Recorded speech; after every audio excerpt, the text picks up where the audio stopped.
গভীর মনোযোগ দিয়ে শোনেন। আল্লাহর নবী তাহাজ্জুদ নামাজ পড়ার জন্য উঠলেন। ওঠার পরে এবার মেসওয়াক করতেছেন নবীজি, এবার মেসওয়াক করতেছে। এমন সময় আম্মা জান আয়েশা সিদ্দিকা রাদিয়াল্লাহু তাআলা আনহা নবীজির পাশে এসে দাঁড়ায়া গেলেন। নবীজি এবার জিজ্ঞাসা করলেন, তুমি কে? এবার পরিচয় দিল। আমার পরিচয় হইল, আমি আয়েশা, আপনার বিবি আয়েশা, আমি আপনার পাশে দাঁড়াইছি, আমারে চেনেন না? নবীজি এবার বললেন যে আমি চিনি না, কোন আয়েশা, পরিচয় দাও। ও বন্ধুরে, এবার আয়েশা সিদ্দিকা রাদিয়াল্লাহু তাআলা আনহা পরিচয় দিলেন, আমি কোন আয়েশা। তাহলে আপনি শুনে রাখুন, আপনার হিজরতের সাথী আবু বকর সিদ্দিক রাদিয়াল্লাহু তাআলা আনহু, সেই আবু বকরের মেয়ে আমি আয়েশা। জোরে কোন মারহাবা। প্রথমে নবীজি জিজ্ঞাসা করলেন,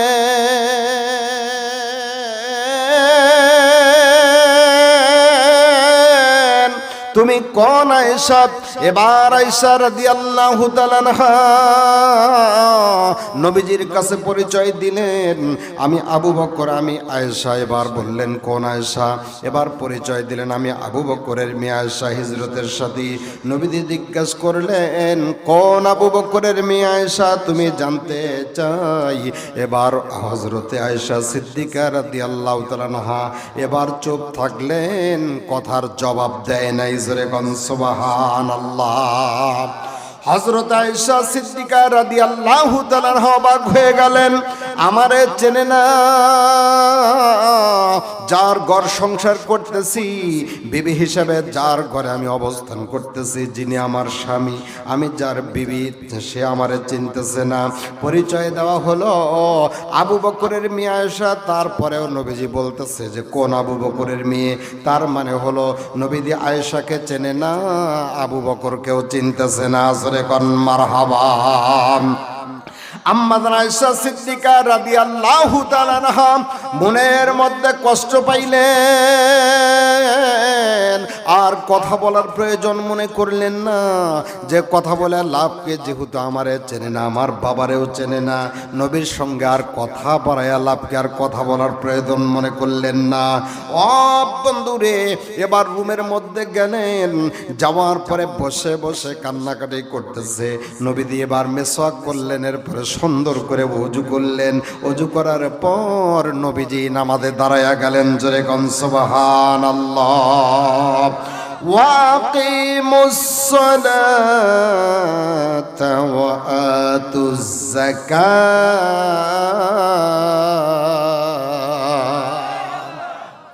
আল্লাহ রাব্বুল আলামিন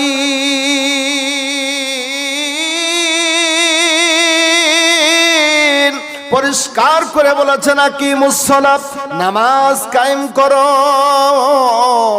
এরপরে আল্লাহ বলেছেন ওয়া আতুজ যাকাত, তোমরা যাকাত আদায় করো। তাহলে নামাজ আর যাকাত পাশাপাশি বারবার আল্লাহ পাক বলেছেন।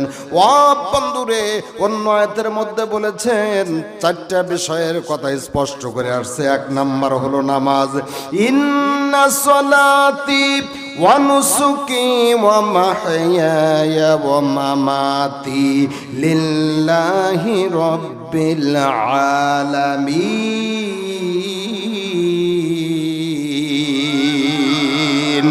বীর মুসলমান ধর্মাল কোরআন ফিরাই আনো সেই হারানো সম্মান। নারায়ে তাকবীর। জাইমান বলে হয়ে বলিয়ান, শাসন করেছিলি দুনিয়া জাহান। জোরে বলুন মারহাবা। সত্যের সেই তলোয়ার নাওরে তুলে আবার পাপ দুনিয়া ভেঙ্গে কররে চুরমার। বীর মুসলমান ধর্মাল কোরআন ফিরাই আনো সেই হারানো সম্মান। ইন্না সলাতি ওয়া নুসুকি ওয়া মাহইয়ায়া ওয়া মামাতি লিল্লাহি রাব্বিল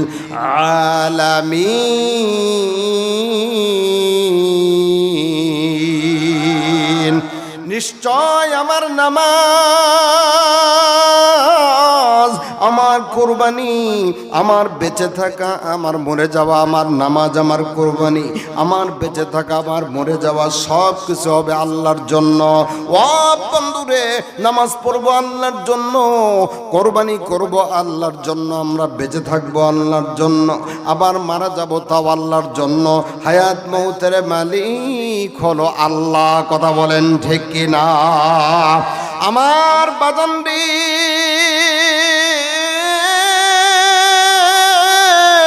এবার আম্মা আয়েশা সিদ্দিকা রাদিয়াল্লাহু তাআলা আনহা ঘরের মধ্যে বসে কান্নাকাটি করতেছেন। নবী দিয়ে এবার সুন্দর করে ওযু করলেন, এরপরে নামাজ আদায় করলেন। নামাজ আদায় করা তখন হয়ে গেল। এবার নামাজ আদায় করা তখন হয়ে গেল। ঘরের মধ্যে প্রবেশ করে দেখতেছেন আম্মা আয়েশা সিদ্দিকা রাদিয়াল্লাহু তাআলা আনহা কান্নাকাটি করতেছে। জোরে কোন মারহাবা। নবীজি জিজ্ঞাসা করলেন, আয়েশা বসে বসে কাঁদতেছো, কান্নাকাটি করতেছো, কারণটা কি বলো? আম্মা আয়েশা সিদ্দিকা বলছি, ইয়া রাসূলুল্লাহ, ইয়া হাবিবাল্লাহ, মনের মধ্যে দুঃখ বেদনা নিয়ে কান্নাকাটি করতেছি। সুবহানাল্লাহ। আমার ভাইরা বাবাজিরা, নবী দিয়ে এবার জিজ্ঞাসা করলেন, আয়েশা কি দুঃখ, কে বেদনা, বলো, কেন কান্নাকাটি করতেছ? এবার আয়েশা সিদ্দিকা রাদিয়াল্লাহু তাআলা আনহা পরিষ্কার করে বললেন, নবী গো, আপনি নামাজ আদায় করার জন্য উঠছেন ঘুম থেকে, আমি কাছে গেলাম, আপনি জিজ্ঞাসা করলেন তুমি কে, আমি পরিচয় দিলাম, হলো আমি আয়েশা। আপনি আমারে চেনেন নাই, বললেন কোন আয়েশা? ইয়া রাসূলুল্লাহ, নবী গো, আপনি যখন বললেন কোন আয়েশা, ইয়া রাসূলুল্লাহ, নবীজি আপনি কি আমারে চেনেন না? আপনার ঘর সংসার করতেছি, আপনি আমার স্বামী আর আমি আপনার বিবি, আপনি আমারে চেনেন না, এমন কথা আপনি তখন বললেন। ইয়া রাসূলুল্লাহ, নবীজি মনের মধ্যে আমি কষ্ট পাইলাম। এরপরে আপনি যখন বললেন কোন আয়েশা, এবার আমি জবাব দিলাম আবু বকরের মেয়ে আয়েশা। জোরে কোন মারহাবা। নবী দিয়ে আপনি এতক্ষণ বলেছিলেন কোন আবু বকরের মেয়ে? ইয়া রাসূলুল্লাহ, নবীজি তখন আরো কষ্ট বেড়ে গেল। কারণ হলো আপনি কি আমারেও চেনেন না, আবু বকরকেও চেনেন না, আমার বাবা তারেও আপনি চেনেন না। হিজরতের সময় আপনার সঙ্গে হিজরত করেছিলেন আমার বাবা আবু বকর সিদ্দিক রাদিয়াল্লাহু তাআলা আনহু, এমনকি গর্তের মধ্যে দুইজনই অবস্থান করেছেন একসাথে। জোরে কোন মারহাবা। ইয়া রাসূলুল্লাহ,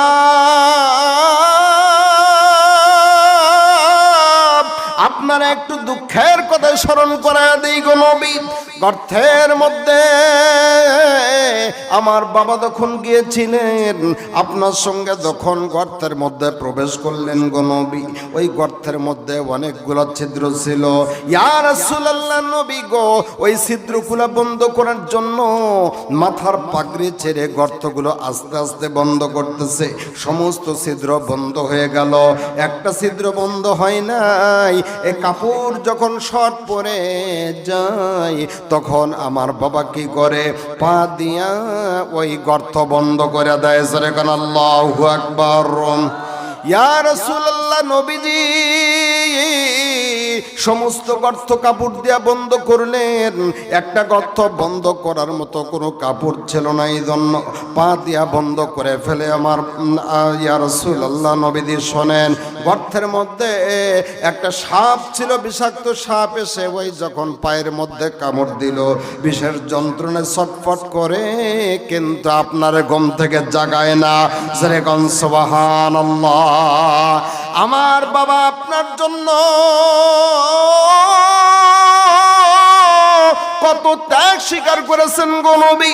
সেই আবু বকরকে চিনতেছেন না, আপনি আমার বাবারে কি চেনেন না? এবার নবীজি জবাব দিলেন, আয়েশা শোনো, আমি চিনি, তোমারেও চিনি, তোমার বাবাকেও চিনি, কিন্তু শুনে রাখো, শেষ রাত্রিতে আমি তাহাজ্জুদ নামাজ পড়ার জন্য যখন আমি ঘুম থেকে উঠি, আমার চিন্তা চেতনার মধ্যে একটা ব্যস্ততাই ছিল, তা হলো কেমনে নামাজ পড়লে আমার আল্লাহকে রাজি খুশি করা যাবে। যেরকম সুবহানাল্লাহ। এবার নবীজি বললেন, আয়েশা শুনে রাখো, যখন আমি নামাজের জন্য দাঁড়াইলাম, তখন আমি এত ব্যস্ত হয়ে গেলাম যে কিভাবে নামাজ পড়লে, কেমনে নামাজ পড়লে আল্লাহকে রাজি খুশি করতে পারবো। এই জন্য আমি এত পেরেশান ছিলাম, এত অস্থির ছিলাম। ও আয়েশা শোনো, আমি মেসাক করতেছি, মেসাকটা সুন্দর করে করব, তারপরে ওযুটা সুন্দর করে করব, তারপরে নামাজটা আমি সুন্দর করে আদায় করব, যেন আমার আল্লাহ রাজি খুশি থাকে। জোরে কোন সুবহানাল্লাহ। নামাজ কেমনে পড়লে নামাজটা সুন্দর হয়, আমার আল্লাহ রাব্বুল আলামিন আমার নামাজটা পছন্দ করে নেয়, আমার নামাজের উপরে আল্লাহ পাক সন্তুষ্ট থাকে, আমার নামাজ পছন্দ করে। এমন সুন্দর করে নামাজ কেমনে আদায় করলে হবে, এই চিন্তায় অস্থির ছিলাম, এতই চিন্তায় অস্থির ছিলাম যে তুমি আয়েশাকে ওই মুহূর্তে আমি চিনি নাই। তোমার বাবা আবু বকর আমার মাথার মধ্যে ছিল না, আমার মাথায় ছিল শুধুমাত্র একটা জিনিস, নামাজ কেমনে আদায় করলে আল্লাহকে রাজি খুশি করব। সুবহানাল্লাহ। আমার ভাইয়েরা, বাবাজিরা, গভীর মনোযোগ দিয়ে কথাগুলো শোনেন। আমাদের অবস্থা হলো, আমরা যখন মসজিদে যাই নামাজ আদায় করার জন্য, যখন আমরা মসজিদে যাই শরীরটা মসজিদের মধ্যে নিয়ে যাই আর মনটা আমরা বাইরে রেখে দেয়। এই জন্য যতক্ষণ আমরা নামাজ আদায় করি ততক্ষণ পর্যন্ত শরীর দিয়া নামাজ পড়ি, আর মন দিল না রে তোর নামাজের লইলি না খবর। লিল্লাহে তাকবীর। একটু আস্তে আস্তে ওয়াজটা করি, কোনো তাড়াহুড়া নাই ভাই, কোনো তাড়াহুড়া আছে? গত বছর আনেন নাই, তাই কি হয়েছে?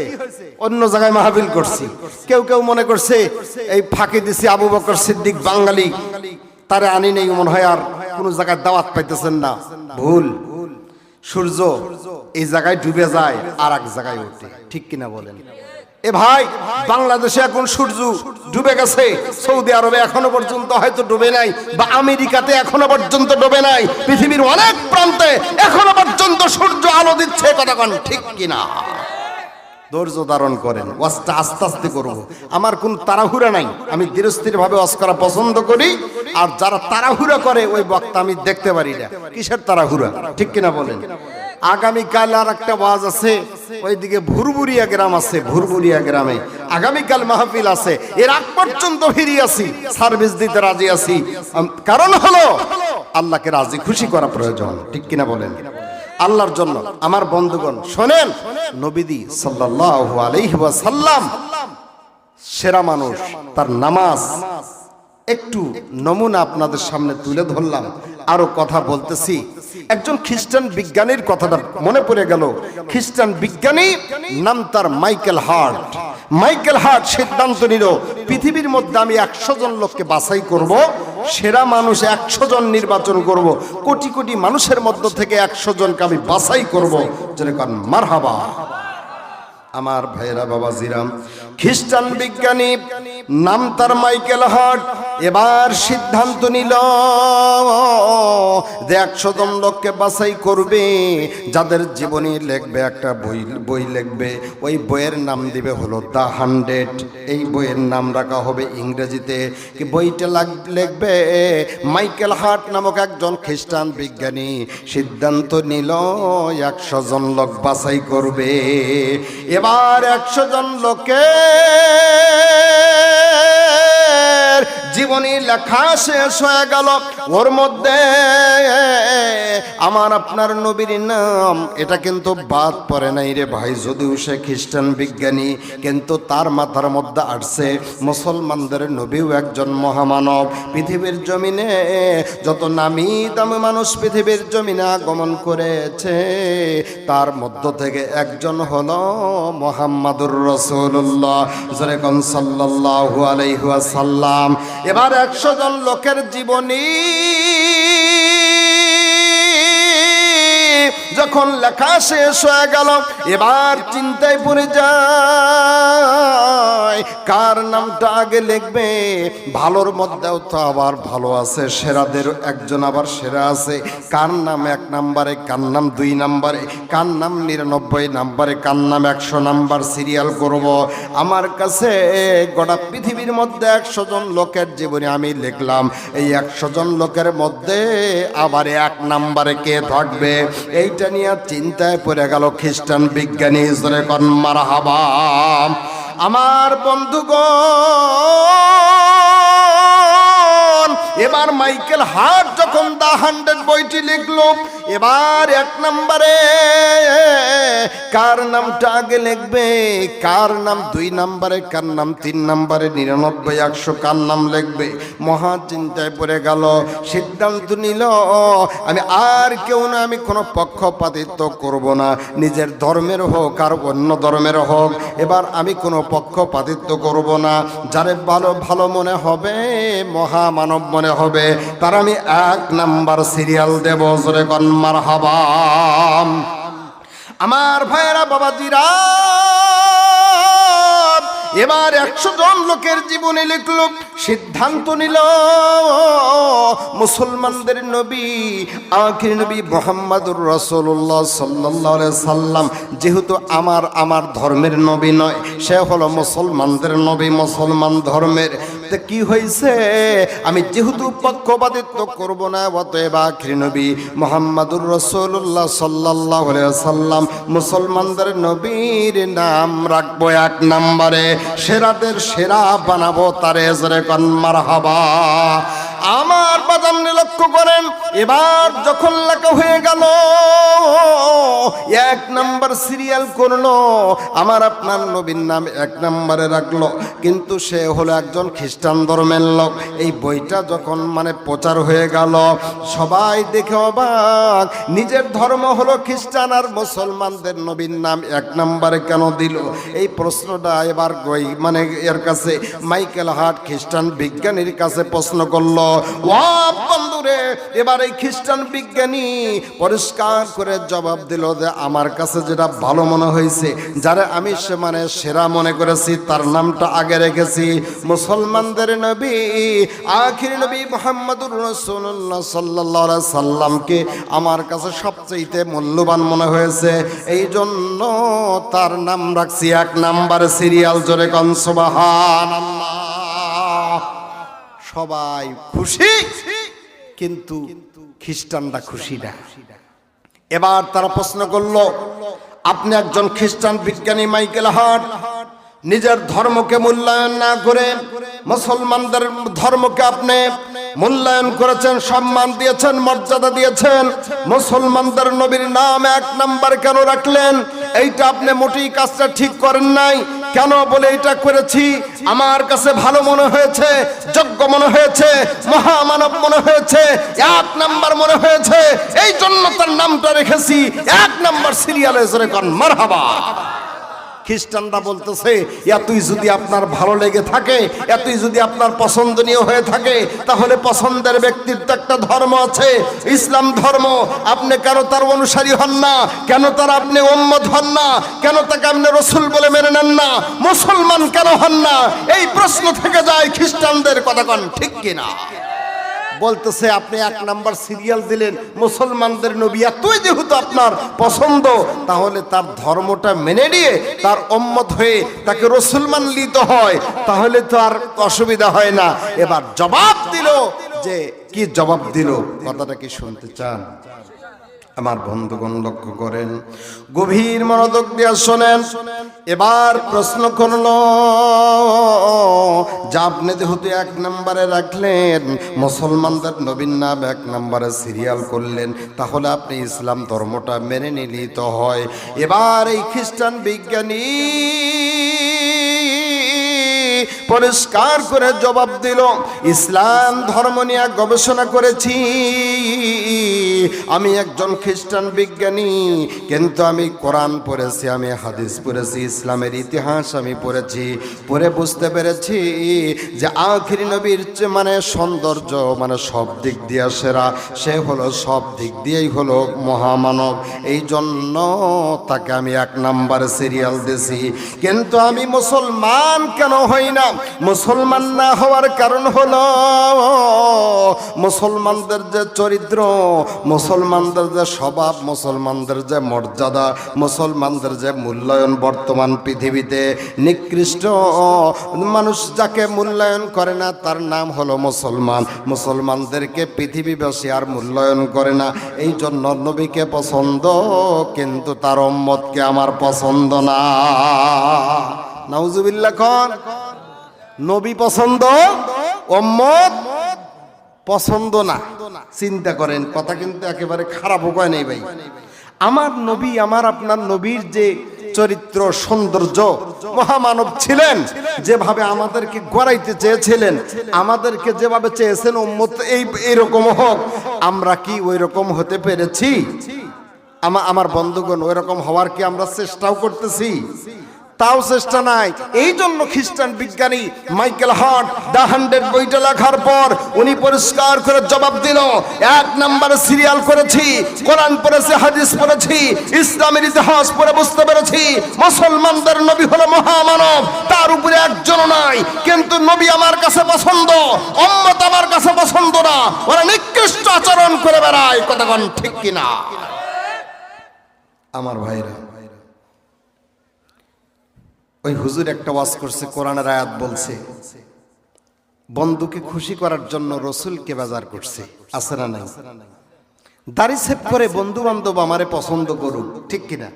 শালা শালি আত্মীয় স্বজন আমারে দেখে যেন কয়েকদিন না, ঠিক আছে, ওকে সবকিছু কমপ্লিট। কিন্তু রসুল বেজার হচ্ছে, তাতে তার আসে যায় না। তার মানে রসুলকে বেজার করলে তার অসুবিধা নাই, সে সমাজকে খুশি করতে চাচ্ছে। কথা কোন ঠিক কিনা? আমার ভাইরা, বাবাজিরাম, গভীর মনোযোগ দিয়ে লক্ষ্য করেন কথাগুলো। কেমনে আকাবা ইবনে আবি মুঈত একজন কাফের ছিল। এই আকাবা ইবনে আবি মুঈত সে এমন একজন কাফের ছিল, তার অভ্যাস ছিল যখন সে ইয়াদ থেকে চলে আসতো, যখন সে সফর থেকে বাড়িতে ফিরতো, তখন বাড়িতে ফেরার পর বাড়িতে এক ওয়াক্ত খাবারের ব্যবস্থা করত। লোকটা কাফের হলেও এই আমলটা কিন্তু তার ভালো। কথা কোন ঠিক কিনা? লোক কাফের হইলেও এই আচরণটা কিন্তু তার খারাপ না। যখনই সে সফর থেকে ফিরতো, ফেরার পরে বাড়িতে এলাকার গণ্যমান্য তার কাছে পছন্দনীয় ব্যক্তিগুলোকে দাওয়াত করত, এক ওয়াক্ত খাবার খাওয়াইতো। মারহাবা কোন? আমার ভাইয়েরা, বাবাজিরা, একবার চিন্তা ভাবনা করলেন যে এবার আমি বাড়িতে যাওয়ার পর, সফর থেকে বাড়িতে ফেরার পর যখন এলাকার গণ্যমান্য ব্যক্তিদেরকে আমি দাওয়াত করব, তখন আমি মুহাম্মদুর রাসূলুল্লাহ সাল্লাল্লাহু আলাইহি সাল্লাম মুসলমানদের নবীকেও দাওয়াত করব। কারণ হলো আমার কাছে পছন্দনীয় না হইতে পারে, কিন্তু অনেক মুসলমানদের কাছেই তো তার গ্রহণযোগ্যতা আছে। অতএব আমি আখিরি নবী, তারেও আমি বঞ্চিত করব না। কাফেরদের সঙ্গে আমি নবীকেও দাওয়াত করে খাওয়াবো। আমার ভাইয়েরা, বাবাজিরা, বিদেশ ভ্রমণ শেষ করে যখন আকাবা ইবনে আবি মুঈত এই কাফের বাড়িতে আসলো, সবাইকে দাওয়াত করতেছে, গণ্যমান্য পছন্দনীয় ব্যক্তিদেরকে দাওয়াত করতেছে। অবশেষে নবীদের কাছে গেল দাওয়াত দেওয়ার জন্য। নবীদি বললেন, আকাবা, তুমি আমারে দাওয়াত করতে এসেছো, অতএব তোমার আমি বঞ্চিত করব না। আমি তোমার ডাকে সাড়া দেব, আমি দাওয়াতে অংশগ্রহণ করব, তোমার বাড়িতে হাজির হব। জোরে কোন মারহাবা। কাফের আকাবা ইবনে আবি মুঈত নবীদিকে যখন দাওয়াত করার জন্য গেল, নবীদি এই কাফেরের দাওয়াত গ্রহণ করলেন, করার পরে বললেন যে আমি তোমার দাওয়াতে যাব।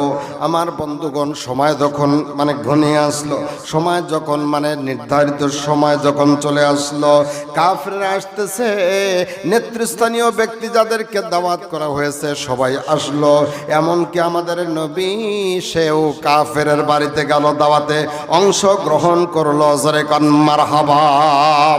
এবার তো সবাই অবাক যে মুসলমানদের নবী আসছে এই দাওয়াত খাওয়ার জন্য। বন্ধুরে, খাবার যখন খাইতে দিবে এমন সময় নবীজি ডাক দেয়া বললেন, আকাবা ইবনে আবি মুঈত, তুমি আমারে দাওয়াত করেছো, তোমার ডাকে আমি সাড়া দিয়েছি, তোমার বাড়িতে এসেছি। ও আকাবা, শুনে রাখো, তোমার কথা আমি শুনে তোমার বাড়িতে হাজির হইলাম, কিন্তু একটা শর্ত দিতে চাই, তা হলো তোমার বাড়িতে এখনো পর্যন্ত কোনো খাবার খাই নাই, একটা শর্ত মানলে তোমার বাড়িতে খাবার খাবো। জোরে কোন সুবহানাল্লাহ। এবার কাফের আকাবা ইবনে আবি মুঈত নবীজিকে জিজ্ঞাসা করলেন, বলেন তো দেখি কোন শর্ত মানলে আপনি আমার বাড়িতে খাবার খাবেন, তাহলে বলেন তো দেখি। এবার নবীজি বললেন, শোনো আকাবা, তোমার সাথে আমার কোনো দ্বন্দ্ব নাই, একটা জিনিস সমস্যা, তুমি হলা কাফের, তুমি কালেমা স্বীকার করো না, আমার নবী বলে মানো না, অতএব তুমি যদি লা ইলাহা ইল্লাল্লাহ মুহাম্মাদুর রাসূলুল্লাহ পড়তে পারো, তাহলে তোমার বাড়িতে আমি খাবার খাবো। জোরে কোন সুবহানাল্লাহ। ও বন্ধুরে, এবার আকাবা ইবনে আবি মুঈত যখন এমন শর্ত পাইল নবী খাবার খাবে না, যতক্ষণ পর্যন্ত কালেমা না পড়া হবে ততক্ষণ পর্যন্ত খাবার খাবে না। এইবার আকাবা ইবনে আবি মুঈত দেখলো আমার বাড়িতে আসলো, খাবার না খেয়ে যদি চলে যায় এটা আমার জন্য অপমান, এই অপমান আমি সহ্য করতে পারবো না। অতএব বুদ্ধি করলো, আমি মুখ দিয়া কালেমা পড়বো কিন্তু মন দিয়া কালেমা পড়বো না, মুখ দিয়া ঈমান আনবো কিন্তু মন দিয়ে আনবো না। জোরে কান নাউজুবিল্লাহ। এবার নবীজি কালেমা পড়ায়া দিলেন, যখন রাজি হয়ে গেল নবীজি বললেন যে আচ্ছা ঠিক আছে তুমি কালেমা পড়ো। এবার লোক সম্মুখে কালেমা পড়ে নিল কাফের আকাবা ইবনে আবি মুঈত মুখ দিয়া লা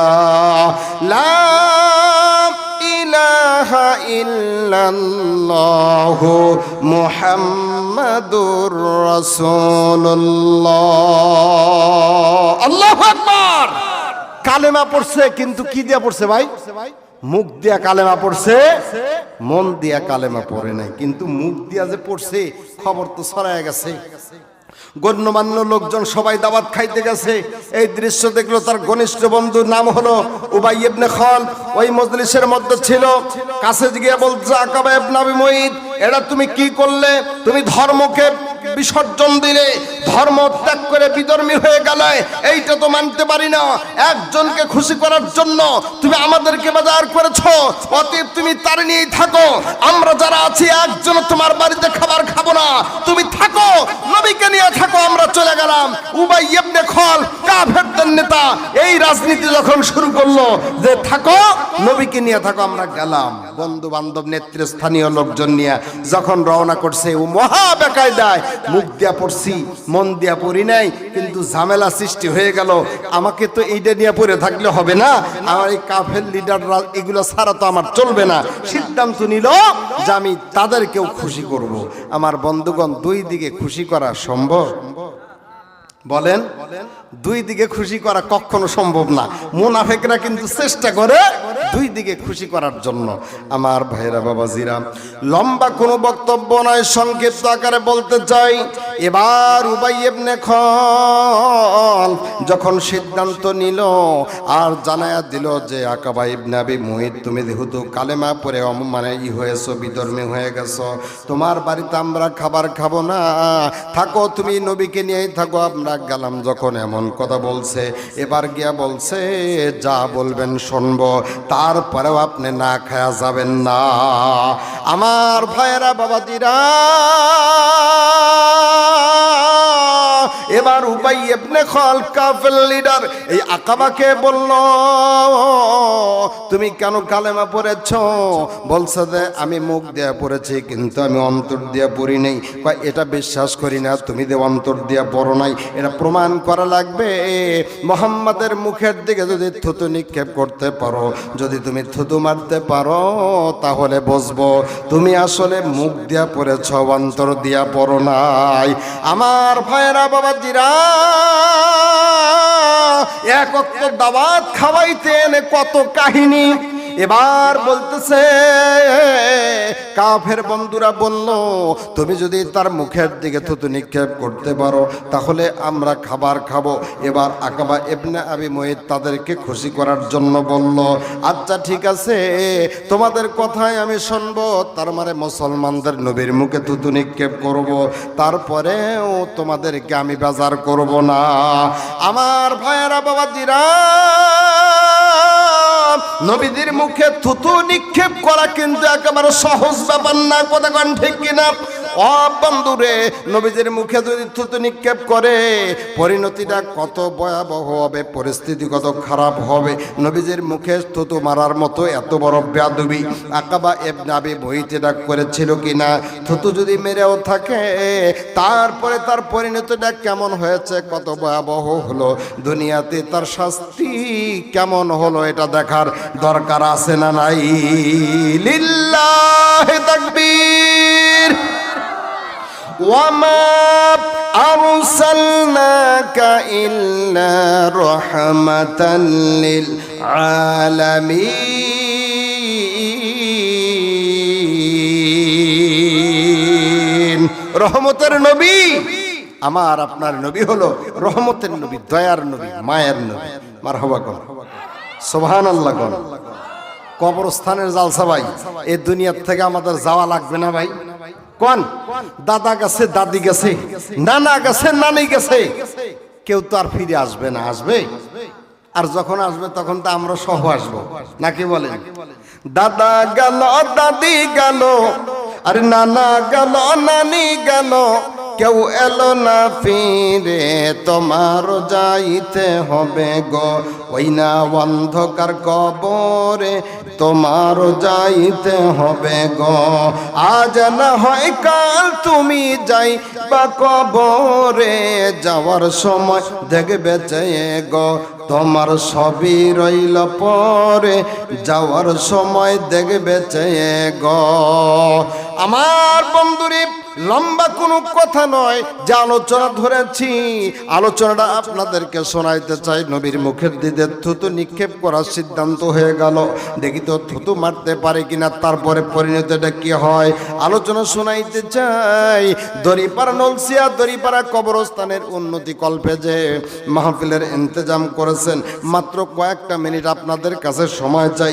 10,000 টাকা যেমন দিল বাবু তালুকদার, 10,000 টাকা যেমন দিল টিপু তালুকদার, ওনাদের মতো 10,000, 5,000, 2,000, 1,000 টাকা কোন আল্লাহর বান্দা, কোন আল্লাহর বান্দা আখিরি বাড়ির জন্য কে দান করতে পারেন? একটু মেহেরবানি করে মনটা নরম করে একটু আখিরি বাড়ি কবরস্থানের জন্য দান করার জন্য চিন্তা করেন।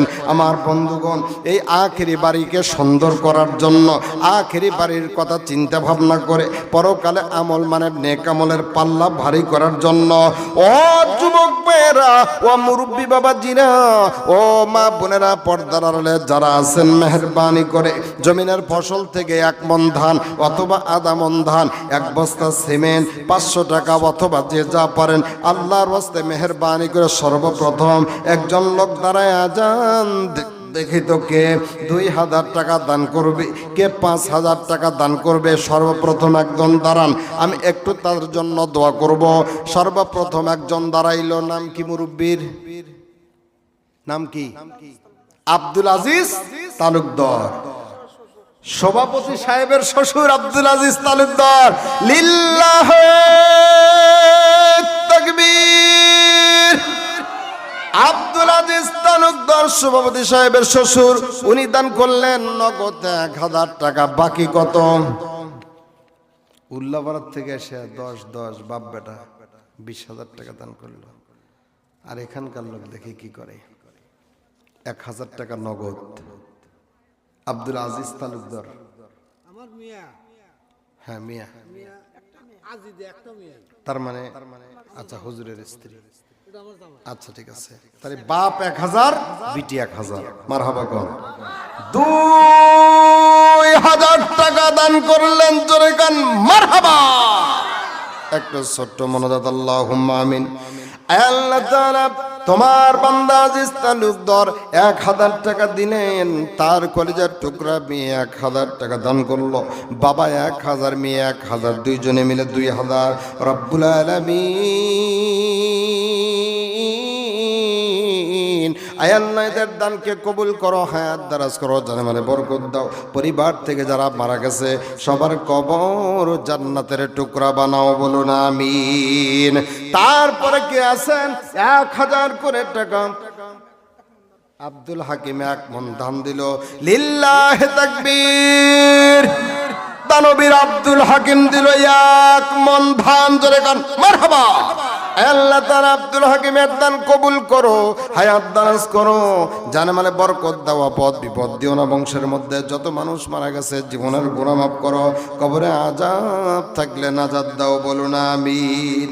তারপরে কে আছেন তাড়াহুড়ো করেন, সময় কম, ঘুম ধরছে, ঘুম পাড়তেছেন, একটু দান করেন তাড়াহুড়া করে। 1000, 2000 করে টাকা, যে মানুষগুলো আছেন 2000 করে টাকাও যদি দেয়, এখানে যে 100 জন লোক থাকে তাহলে কয় হাজার হবে? 2 লাখ। হ্যাঁ 2 লাখ তো যথেষ্ট। 2 লাখ টাকা যদি কালেকশন করতে পারি, আলহামদুলিল্লাহ, চেষ্টা করি, দেখি তো 2000 করে টাকা দেওয়ার চেষ্টা করেন আল্লাহর রাস্তায় আখরি বারের জন্য। মনটা নরম করে, একটু মেহেরবানি করে, আল্লাহকে রাজি খুশি করার জন্য, নেক আমলের পাল্লা ভারী করার জন্য 2000 টাকা কে দিবেন? একজন লোক দাঁড়ান তো। হুজুর কি বলে থিয়ে গেল? কি বলল? ওই যে ওই হুজুর, ও আচ্ছা বলে দিলেন, ভালো। 1000 টাকা দেওয়ার মতো কয়জন আছেন? একটু মেহেরবানি করে। আচ্ছা ভাই, কালেকশন যদি করতে না পারি, এটা একটা ব্যর্থতা না চরম? কম তো। একটা বক্তা যদি কালেকশন না করতে পারে 10, 20, 30,000 টাকা, তাহলে কি হলো? নগদ টেবিল কালেকশন তো হতে হবে। 1000 টাকা কে দিবেন? একটু মনটা নরম করেন। অথবা 500 টাকা হলেও কে দিবেন? মা বোনেরা আছে, মা বোনেরা পর্দার আড়ালে যারা আছেন, ওয়াজ শুনতেছেন, আপনাদের কাছে দাবি এক বস্তা করে সিমেন্টের দাম 500 টাকা কয়জন লোক দিবেন? দেখে তো একটু মেহেরবানি করে মা বোনেরা। 500 টাকা 1 বস্তা, অথবা 2 বস্তা সিমেন্টের দাম 1000 টাকা, 3 বস্তা সিমেন্ট 1500 টাকা, 4 বস্তা সিমেন্ট 2000 টাকা। কোন মা কোন বোন কোন বিপদে পড়েছে, আর এই আখরি বাড়ি কবরস্থানের জন্য কে পারবে 2 বস্তা সিমেন্টের দাম 1000 টাকা? তার জন্য আমি দোয়া করব। ও যুবক ভাইয়েরা, 1 বস্তা সিমেন্টের দাম 500 টাকা নগদ অথবা বাকিতে, অথবা 2 বস্তা সিমেন্টের দাম 1000 টাকা নগদ অথবা বাকিতে কে দিবেন? একটু তাড়াহুড়ো করেন। ওয়াজটা আমি শোনাইতে চাই, মারাত্মক ওয়াজ। কারণ হলো নবীদের মুখে থুতু নিক্ষেপ করে কিনা, পরিস্থিতি কেমন হয়, কথাটা আমি জানা দিতে চাই। ও যুবক ভাইয়েরা, 1 বস্তা সিমেন্টের দাম চাইলাম মাত্র 500 টাকা। দেখি তো কয়জন লোক দাঁড়াইতে পারে, কয়জন মুরব্বি দিতে পারে, মা বোনেরা কয়জন আছে 1 বস্তা সিমেন্ট 500 টাকায় দান করতে পারে? একটু মেহেরবানি করে। আব্দুল সালাম, চাচা চাচি শ্বশুর শাশুড়ির জন্য দোয়া চাই। আব্দুল সালাম দান করলো 1000 টাকা, নাকি? লিল্লাহি তাকবীর। দানবীর আব্দুল সালাম সাহেব দান করছে 1000 টাকা, জোরে গান মারহাবা।